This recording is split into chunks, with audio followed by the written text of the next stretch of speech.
Bienvenue à cette quatrième capsule de la série Visualisation des données en R. Dans la capsule précédente, on a abordé la fonction ggplot qui définit les correspondances entre les colonnes d'un data frame et certaines caractéristiques visuelles ou esthétiques d'un graphique. On a aussi discuté de géométrie qui permettent d'ajouter différentes couches au graphique, par exemple des lignes, un histogramme, ainsi de suite.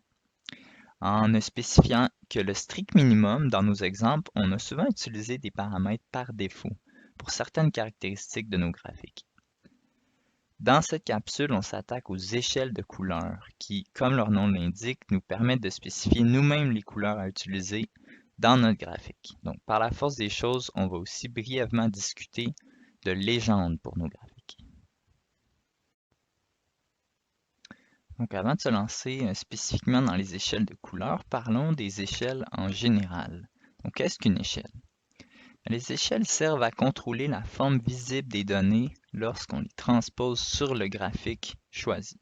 Donc, par exemple, dans un nuage de points qu'on construit avec geonPoint, où la couleur d'un point indique le sujet sur lequel la mesure a été prise, l'échelle de couleur spécifie quelle couleur on va associer aux différents sujets. Donc, simplement. Pour modifier une échelle, on appelle une fonction d'échelle qui ont généralement comme suffixe scale color, par exemple, pour les échelles de couleur, ou scale fill pour le remplissage, précédé du fameux plus, comme si on souhaitait ajouter une nouvelle couche. Parmi les échelles communément modifiées, on retrouve également les échelles dites de position, donc scale X et Y pour nos axes, donc qui contrôlent la graduation et les limites des axes, ainsi que les échelles de forme, donc shape, et de type de ligne, donc line type. Comme mentionné, on s'intéresse dans cette capsule aux échelles de couleurs. En fait, on va traiter aussi les échelles de remplissage, fill, puisque leur fonctionnement est à peu près identique. Donc, les échelles de couleurs peuvent être discrètes ou continues. Les échelles discrètes sont applicables aux données catégoriques, puis les échelles continues sont applicables aux données numériques, continues justement. Donc, bien qu'on puisse créer manuellement une échelle de couleurs, il est souvent préférable d'utiliser une échelle prédéfinie. L'échelle par défaut, qu'on peut invoquer explicitement avec Scale Color View, ici, est particulièrement intéressante quand on a besoin de 8 couleurs ou moins. En fait, c'est pas que Scale Color View possède seulement 8 couleurs, mais c'est qu'après 8, les couleurs commencent à être difficiles à distinguer les unes des autres. Si on a besoin de plus de couleurs, on peut faire appel aux échelles Scale Color Viridis-D ou Brewer, qui sont aussi très populaires.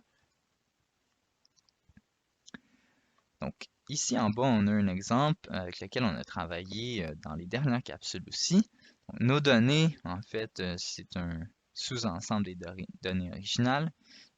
Contiennent 4 mesures prises au temps 11, 12, 13 et 14. Donc, ce sont les réponses des données continues qui ont été prises sur 5 sujets différents.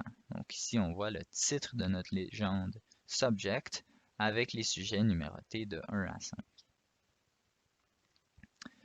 Donc, le graphique ici, on l'a vu à plusieurs reprises, il fait appel aux couleurs par défaut, donc Scale Color View. On peut voir qu'en utilisant une autre échelle de couleurs, ici Viridis-D avec l'option B, il y a d'autres options qui vont donner d'autres résultats aussi. On obtient le graphique en bas ici. Notez que la couleur jaune est un petit peu difficile à distinguer ici pour le sujet 5. Une autre option qu'on vient de mentionner, donc l'échelle Brewer, ici avec l'option Type equal Qual pour qualitative, donc qualitatif. Il y a deux autres options pour ce type d'échelle. Donne le résultat suivant. Donc, un petit peu plus facile à voir, mais encore une fois, on a le jaune peut-être qui n'est pas optimal.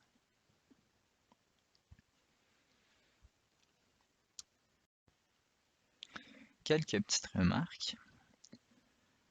Tout d'abord, malgré que ggplot 2 offre une grande variété d'échelles de couleurs pour données continues, en pratique, il est souvent préférable d'utiliser des échelles discrétisées, qui sont plus lisibles, si on peut dire ainsi.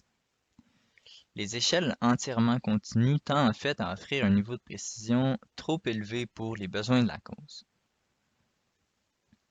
Pour utiliser une échelle de données discrétisée, on utilise les fonctions scaleColorSteps et scaleFillSteps quand il est question de remplissage.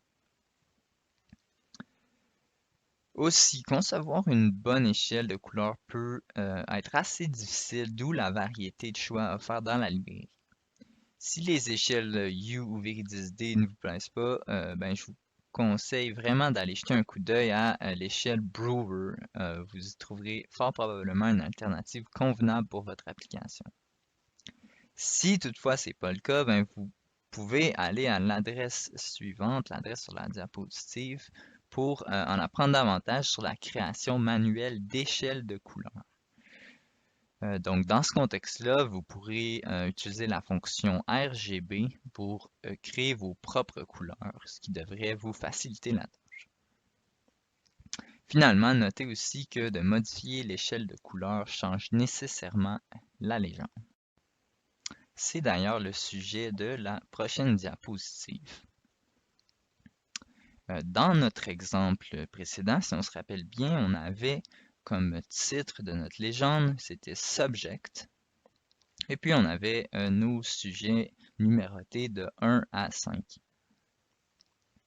Donc le titre de la légende Subject est en fait le nom de l'échelle de couleurs dans notre cas, puisque c'est une légende pour les couleurs ici.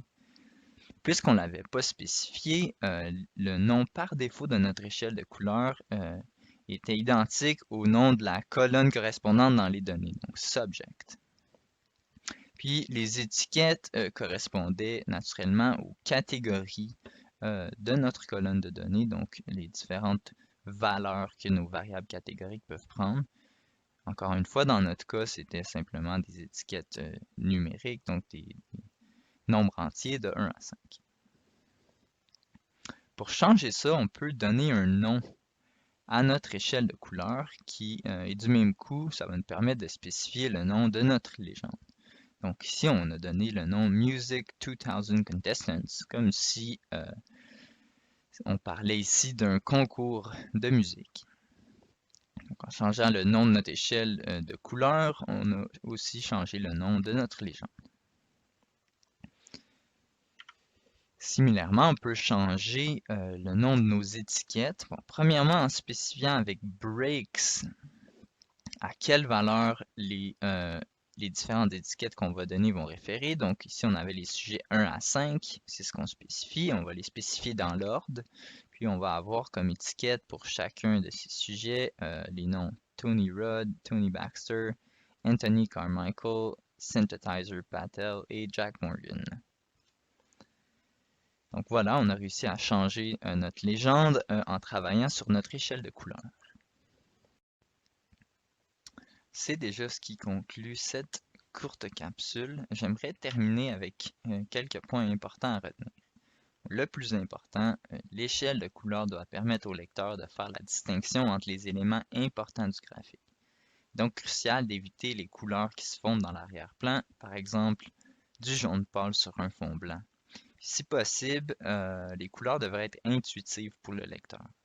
Par exemple, si les sujets sont des Pokémon, on devrait identifier les Pokémon d'eau avec la couleur bleue et les Pokémon de feu avec la couleur orange, par exemple. La librairie offre plusieurs échelles prédéfinies.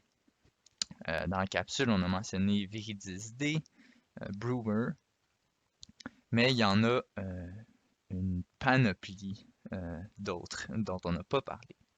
Plusieurs de ces échelles ont d'ailleurs été conçues expressément pour faciliter la lecture. Donc, si vous avez des problèmes avec vos échelles, n'hésitez pas à aller en chercher des nouvelles.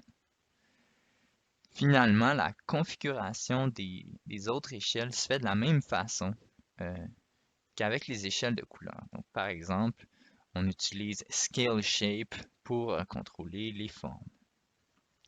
ggplot2 produit une légende par échelle, à l'exception des échelles de position. Puis d'ailleurs, je vais vous rappeler de bien étiqueter les éléments de vos légendes. Donc voilà, c'est tout pour cette capsule. On se retrouve à la prochaine capsule où il sera question des échelles de position et de la fonction theme.